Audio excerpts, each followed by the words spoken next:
Hello. Today we're going to be talking about my favorite prop.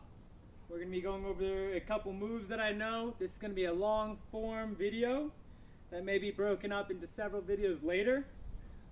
In the comment section or the description below, you should be able to find the locations of each move and their timestamps. That way you don't need to watch the whole video. You can move through it and re-find your location if you're working on a specific move in the list. So the prop we're going to be working today with is a staff attached to a rope dart. I saw someone using a Fire Levi Wand and got jealous, and I wanted one, but I wanted to use my staff because my staff is one of my favorite props, and now this combination is my favorite prop. We'll be making some more videos as we go along to describe how the staff itself works, how juggling works, rope dart, puppy hammer, poi, balance, agility practices in general, so that way we can move up to this. This isn't a beginner prop at all. This is a high level prop and comes with its own wrist. This is a metal bar with a wooden dowel inside of it, so if it strikes your body while it's spinning around, it will not feel the best. This is the only staff I've tried this with, so I don't know the dynamics of a lighter staff and how it would be using a lighter staff that wouldn't hurt as much when it hit you. So it could be something interesting to practice. Here I've made a single loop just for my wrist, so I don't need to worry about holding on to the rope. This can lengthen, so you may see me tighten it. It might loosen up on me during the practice.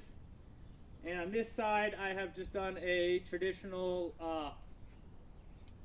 knot. I put it through the eye loop first, and then I looped it around one more time and did an overhand knot to lock it into location to try to prevent this from sliding back and forth. Because if you mount this in a different spot, non-centered versus offset, the dynamics greatly change as well. So another thing to practice with. So this is going to be a metal staff, wooden dowel, rope dart mounted in the center. So when it hangs, it ideally doesn't tilt too much and it will wobble back and forth. If you have a little bit to one side, that's okay, but something to notice and be aware of, because it may behave a little differently for you. I usually wear this like a puppy hammer. You'll see me wearing it behind me as well as in front of me.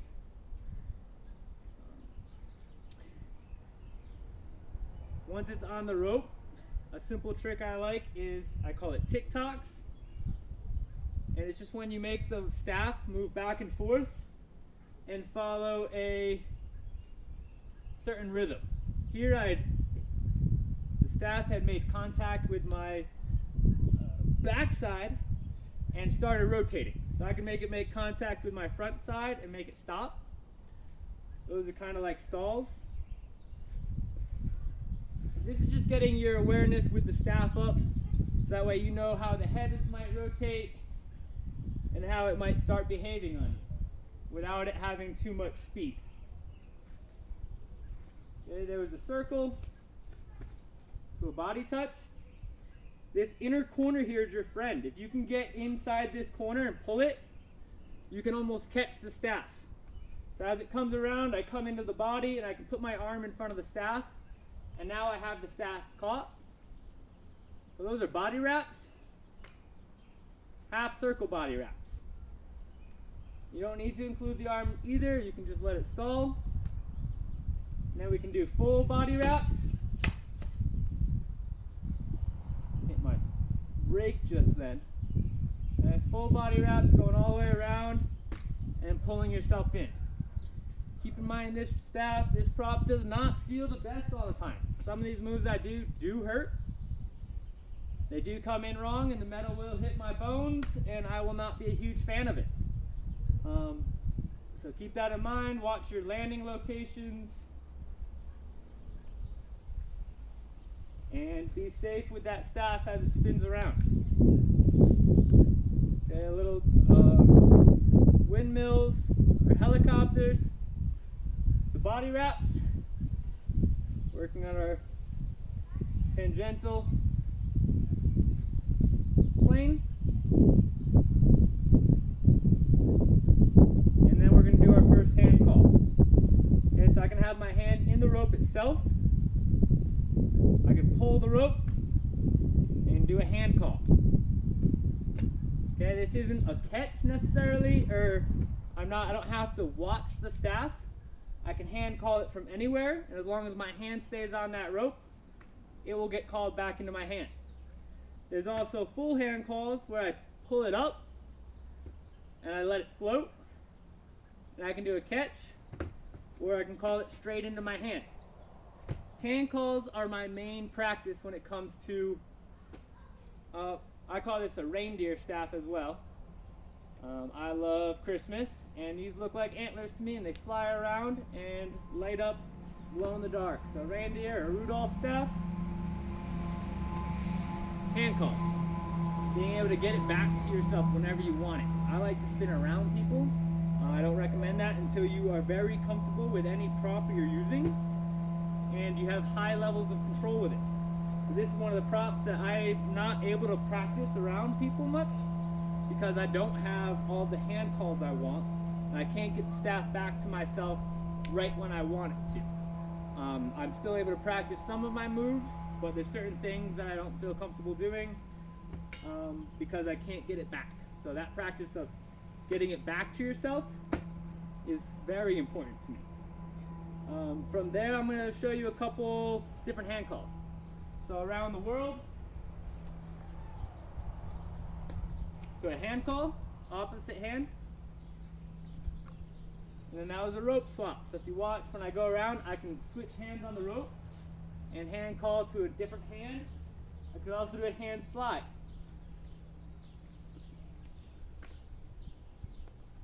Around the world, do a hand call.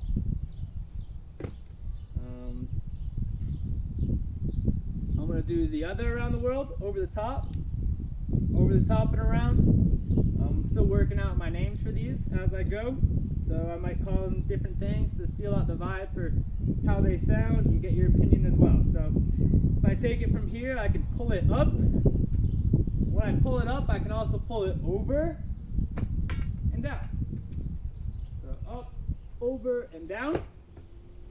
Now I can keep doing that. So when I go over, I can keep going around and do a hand call. Up, over, around, over, hand call.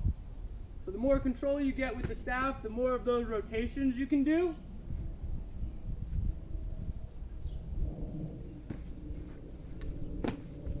And you might strike yourself. Okay, so start with slower speeds. Really watch the ends of those staffs. Keep your arms far away from yourself. That way you can try to keep that staff as far away from yourself as you can. If you strike the ground and it starts getting crazy, either just take the energy out of it by stopping it, or by letting it go and just giving its energy away. Let it go to the ground. If you keep pulling on it and keep tension, it's going to keep spinning and come back to you. You can manage it and have it come back to you and get a hand call, get it under control. That's great. So around the world, a straight pull to the south. If you're noticing there, when I'm doing my around the world, sometimes it is coiling up like a yo-yo. I do that as a release to start. So if I coil it up like a yo-yo, we'll back up for this one, that way you can see it in the air. When I release it, it's going to uncoil and it will do a spin off. I'll make sure I'm tight here and holding on so that way it won't fly away from me. And when it reaches the end of the rope, it's going to do a hand call back to you. So the longer you hold it, if I hold it further down and I wrap it up more, it has a lot more time to unwind during the process. Now I have a shorter rope, but I'm going to be holding it a lot lower. I can either hold it with the same hand or opposite hand. Do same hand tossing with the right, up to a non-catch. But if you manage the rope, you can still manage the system. We'll do one more, see if I can get a catch out of it.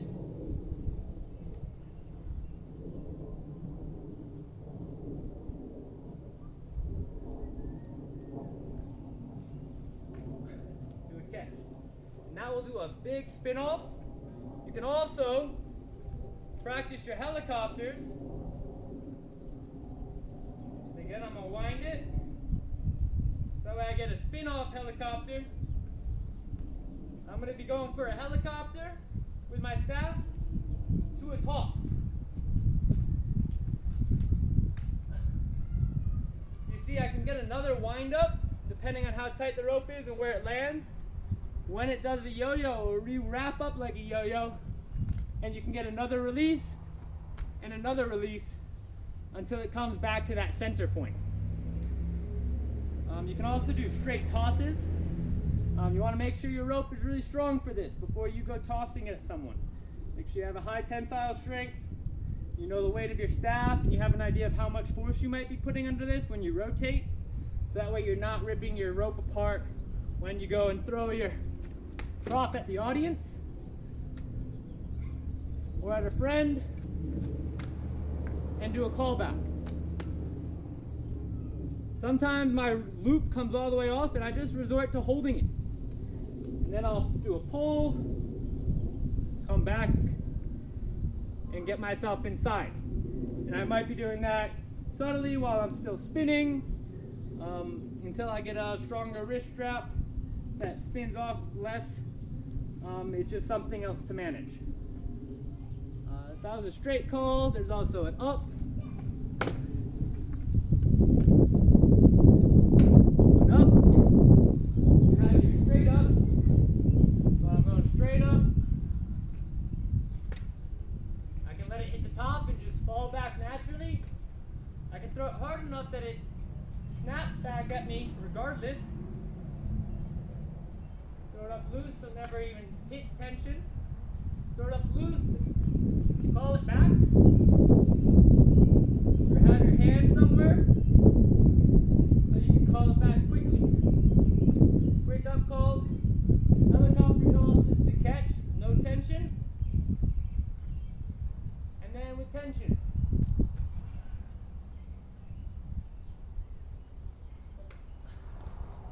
Yeah, I'm going to go up a little higher so it can spin a little bit more and get a little bit more speed under it.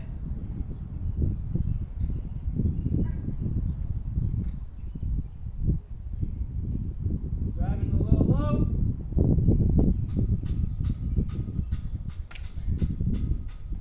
And setting it up much higher.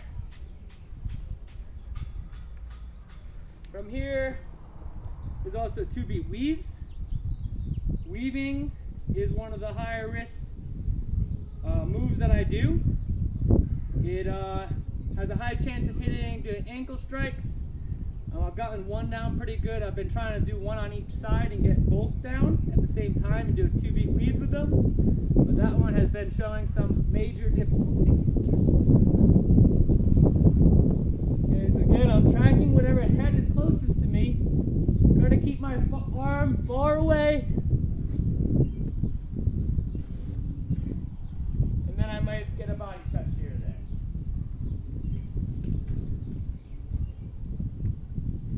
Then to a callback. To a callback. That one I like to do it on the understroke. So if I'm doing an overhand 2-beat and I do my release and I start floating it, I usually call it back when it's on my backside. That way I'm coming under, and as it rises, I'm pulling it. Versus trying to do the callback when it's up. Body touch. When it's up above you.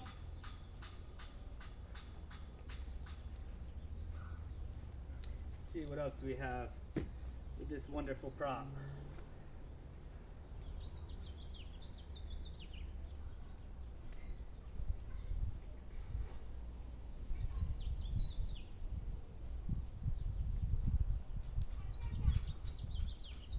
I'm just going to do a couple minutes of free flow here to open up my brain to some of the other things that I do. This is the first time really trying to break them down into moves. There's some moves that I've been practicing and recognizing, but a lot of them just kind of come out as I participate in my flow. So, hope you enjoy.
All right, so a couple there.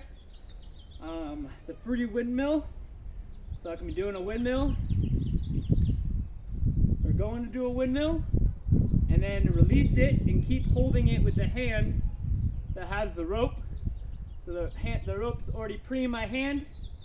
I go to windmill, and then I hold on to the rope and I let it tangle.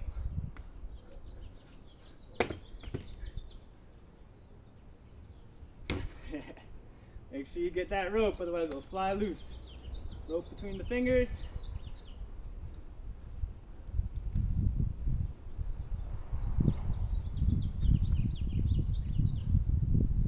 And I also do that from a 2-beat.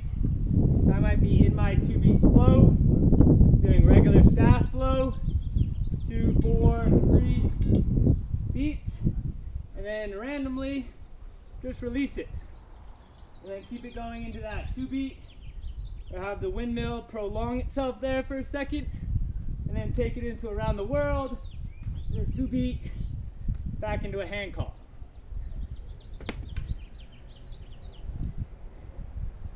That other one was a full body wrap, so I went from around, and instead of just doing regular body wrap, I allowed it to release itself all the way out. Come back into the body, and then you spin into it to let it go. Once it gets around the body a couple times, you can also let go of the rope and have your hands really be free to do what you want, have a show. Once it gets around the body,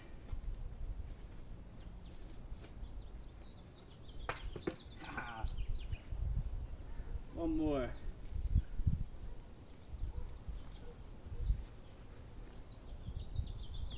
Once it gets around the body, I can keep it here. Now I can move with it,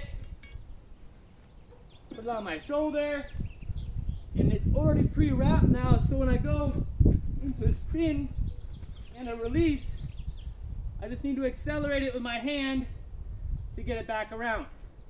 Keep in mind, you gotta keep the arm up, rope tight, staff moving pretty quickly to keep it off the ground. Last one I really like that I don't think I've shown is the jump through. So I could either be looking at you, have it in front of me, pull this towards me while I, oops, these power lines, let me back up. So it could either be in front of me, I can pull towards me low so it doesn't come at me, jump over it around the world, back home, or I could be completely backwards, have just thrown the staff down or have dropped it, move across the staff while not looking, do a pull and a leap to a catch.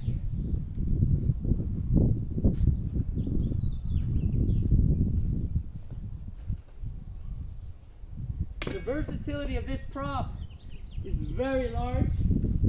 It's a staff, it's a dart, it's a Levi wand.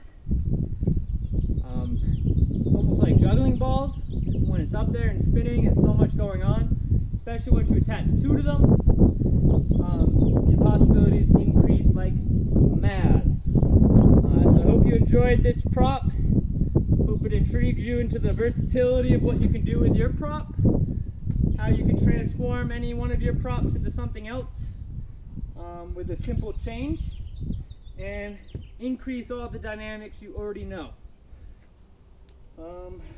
Stay tuned for more breakdowns of my reindeer staff, and stay tuned for staff, regular staff, juggling, boy, puppy hammer, slacklining, acro, handstands, rolls, the gambit.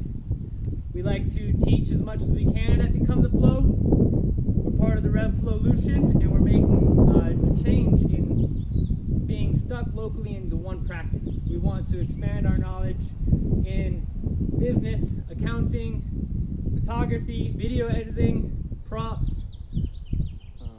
friendships, interrelationships, outer relationships, and really make ourselves become the flow and integrate flow philosophy and flow art into our everyday practice, into our everyday life, so we can keep having fun and discovering the new and endless limitations that exist right before us.